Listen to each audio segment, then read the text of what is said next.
Otep à tous, bien-aimés frères et sœurs. Finalement, Zelensky décide que la guerre va s'arrêter en 2025 par les voies diplomatiques, mais il devrait être assisté par ses alliés. Il ne veut pas affronter Poutine seul. 2025. Zelensky prend cette décision quand? Quand est-ce que Zelensky a décidé la guerre doit s'arrêter en 2025? Il décide d'arrêter cette guerre en 2025, le samedi, avant l'annonce de la Maison-Blanche, via les médias, qu'on lui donne l'autorisation de frapper en profondeur en Russie. Ça veut dire quoi? Ça veut dire que Zelensky a fait le chantage. Bien sûr. Il dit, bon, maintenant, moi, j'en ai marre. Je ne peux plus, mes hommes sont fatigués, ils ne peuvent plus, on n'a plus les moyens. Donc maintenant, nous allons arrêter cette guerre. Mais ça doit s'arrêter en 2025. Donc de maintenant jusqu'à 2025, là, on peut nous massacrer, c'est pas grave. Mais à partir de 2025, nous allons nous asseoir avec Poutine pour qu'il puisse y avoir des négociations. Les amis, est-ce que Zelensky a le monopole de l'arrêt de cette guerre? Est-ce que Zelensky contrôle la fin de cette guerre? Non. Mais pourquoi il prend une telle décision? Qu'est-ce qu'il veut dire par là? Donc Zelensky veut maintenant régler ce problème sur le plan diplomatique parce qu'il a vu que tout ce qu'il a demandé, il ne l'a pas eu. Ou ce qu'il a reçu, ça ne lui a pas permis de pouvoir faire la guerre. Zelensky a des problèmes pour recruter des soldats. Les jeunes Ukrainiens ne veulent plus aller faire cette guerre. Les jeunes Ukrainiens n'en veulent pas.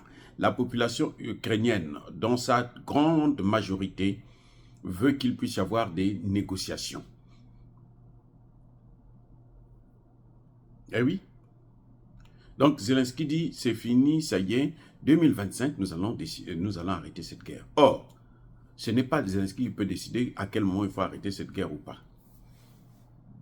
Non, ce n'est pas Zelensky. Il a perdu le contrôle du terrain. LCI peut dire tout ce qu'ils veulent, mais la réalité, c'est que sur le terrain, même aujourd'hui encore, la Russie a encore occupé des territoires. Elle se rapproche de plus en plus de Pokrovsk.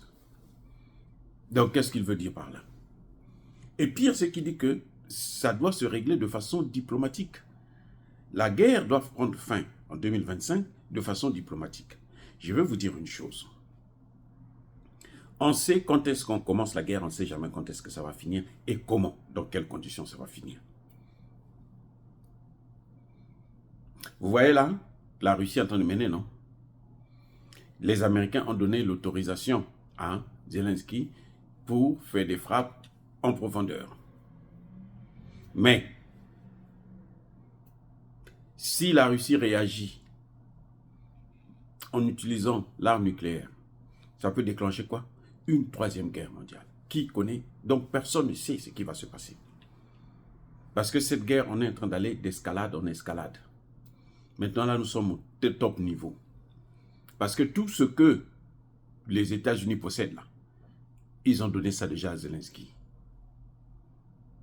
Mais en fait, les attaques MS là, Zelensky les avait déjà. La seule différence, c'est que c'était limité à 165 km.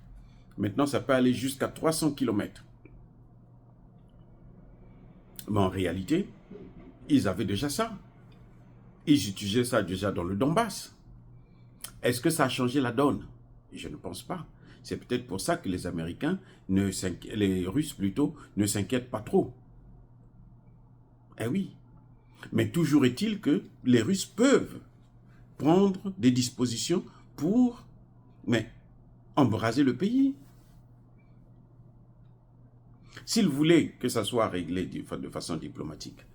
Mais ils avaient déjà commencé. Le négociateur ukrainien avait paraphé les accords qu'ils avaient eus en Turquie. La semaine même que cette guerre avait commencé. La semaine même. Donc, on ne serait même pas arrivé à ces histoires du Donbass, occupé, machin, tout ça là. On allait libérer le Donbass. Ce sont les Anglais et les Américains, les Français, qui ont décidé que ça ne devait pas se passer ainsi. Il faut faire la guerre. Il faut affaiblir la Russie. Leur objectif, c'est ça. On affaiblit la Russie, comme ça on va s'attaquer à la Chine. Parce que si on attaque la Chine pendant que la Russie est forte, la Russie va aider la Chine et on ne pourra pas gagner cette guerre. Voilà l'enjeu. Maintenant, Biden, je pense que lui aussi, il a perdu la tête en tout cas. Lui, c'est la sénilité, il est complètement sénile, il n'a plus la tête. Donc, lui, tout ce qu'il a maintenant, il donne. Bientôt, il va donner l'arme nucléaire aussi. Tiens, parce que je n'ai plus rien. Prenez ça. Ben oui. Il se met des lignes rouges et lui-même, il franchit les lignes rouges. Mais comme disait l'autre, cette fois-ci-là, si ça se déclenche encore, une grande guerre, croyez-moi, les États-Unis ne seront pas là à voir ça en Europe. Ça va arriver ici. Parce que eux, ils ont les missiles intercontinentaux. Donc, ils peuvent envoyer ça depuis la Russie jusqu'aux États-Unis. C'est ça le problème. Ce que les Américains n'ont pas, les Russes, ils en ont. Donc, je crois que les Américains sont en train de jouer avec le feu. Et ça ne sert à rien d'emmener le monde vers une guerre. Parce que cette fois-ci, il n'y aura pas les Africains. On peut dire tout ce que l'on veut. Parce que eux, ils passent par les chefs d'État, non? Ils vont corrompre nos chefs d'État. Mais les chefs d'État, là, quel est le chef d'État qui va venir combattre? Ils vont chercher des hommes qui vont aller. Aucun homme africain n'acceptera. Celui qui a vraiment les épaules sur la tête, là, et plutôt la tête sur les épaules, aucun Africain n'ira. Vous avez vu Zelensky? Zelensky a beau proposer des millions. Quand le ministre des Affaires étrangères ukrainien est allé en Afrique, là, c'est pourquoi? C'est pour faire le recrutement. Pour aller voir s'il peut avoir des hommes. Mais ça ne passe plus. Ce message ne passe plus. Personne ne veut aller mourir pour les Occidentaux, alors que chez nous-mêmes, là, ce sont les mêmes Occidentaux qui viennent nous exterminer. Ils nous affament, ils nous pillent, ils nous rendent malades, ils nous empoisonnent, et maintenant ils veulent nous envoyer dans une guerre, dans leur guerre, pour aller les sauver, pour aller mourir à leur place. Personne ne veut de ça. C'est ça le problème. Vous avez entendu le ministre des Affaires étrangères, il a circulé, il est reparti bredouille. Personne n'en parle sur les médias parce qu'ils n'ont pas eu ce qu'ils voulaient. S'ils avaient eu ce qu'ils voulaient, vous auriez dû entendre, ah, mais on a eu tel pays africain qui a envoyé des hommes. Personne n'en veut. Oh, bien-aimés frères et sœurs. Donc Zelensky, il doit arrêter de jouer avec le monde.